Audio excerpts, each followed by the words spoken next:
another world team for you. You got it done quickly once again. Obviously, you take every opponent seriously, but how do you keep pushing yourselves when you're kind of dominating in America against domestic competition? You know, I had this conversation with Maya Nelson because she went and made a university world team this year, or whatever the world team was that she made, and she got done, and everyone was like, "Oh yeah, you were supposed to win." But I went up to her and I was like, "Hey, I'm proud of you. You got your job done. You went out there and you were disciplined. You still have to go through not just the motions, but bring that and recreate that energy each time. And it's easy to get complacent here. It's easy to not have fear and just to get too nervous or not nervous enough." And so I did a great job of understanding where my energy needed to be and where my emotion needed to be, and I brought that. Adeline, you talked about that you're coaching this year and going to grad school. Yeah. Is it getting in your way at all as you prepare for this?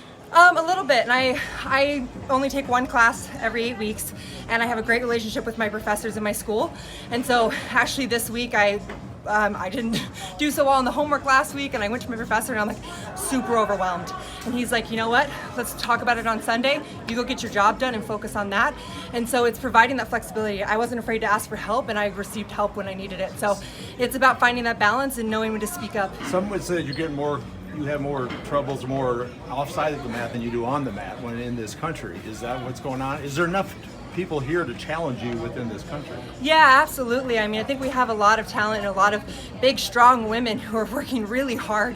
And so I don't think they're quite at my level, but I don't know if the world's at my level right now. So I think it's a good conversation to be having, that these women are nipping at my heels and constantly challenging me in positions that I might not be the best at. Where's that confidence come from? Because you've had it for a long, long time. You know, Terry asked the same thing to my parents when I was like 18 years old. He was like, "I don't know where this happened, like along the way of what happened here." He's like, "But it's great." So it's always within me. I take everything as a compliment. I don't think you can really hurt my feelings unless you're Ben Askren and he did it, but that's a different story. Adeline, have you started to figure out where you are in the history of this sport? You know, I had a lot of those thoughts before 2016, and I think that let it creep up to me a little bit in a negative way.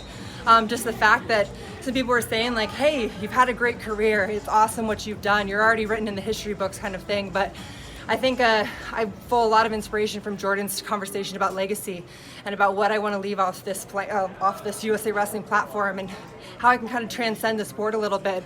And I see some women walking in my footsteps and doing better than I ever have with their speaking, with their engagement, with taking their own personalities and playing it into their strengths to bring up what they believe is going to make them a better wrestler. So it's been really awesome to be around my amazing team of young women and just to see them blossom into people that are really changing the world and helping inspiring young men and young women to be really, really great, something else. Building off that, you took a year off the mat. Helen's taking a year off the mat. Yeah. Does that legacy? I know you said you kind of got to put it in perspective, but does that put it even more in perspective that hey, we lose years pretty quickly in this sport?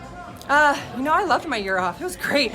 I climbed like 3 14ers. I got married. I had shoulder surgery. I recovered from my shoulder surgery. Do you know how great it is to heal from something and not have a timeline on it of you telling yourself like, okay, I've got 3 minutes to be hurt and then I have to be back to wrestling, or I can only be sick this weekend and then I have to be back to enough percentage to be able to do my own life. And I let my arm heal as it needed to, and it feels really great. So I'm giving a lot of kudos to Helen. It takes some guts to step off the mat because mentally you don't know if you're going to be able to check back in. But if you can take that time and really take it for what it is, you know, there's always a little bit of somberness that I made a world team, but I lost a summer. There's no summer vacation. This is where the work starts.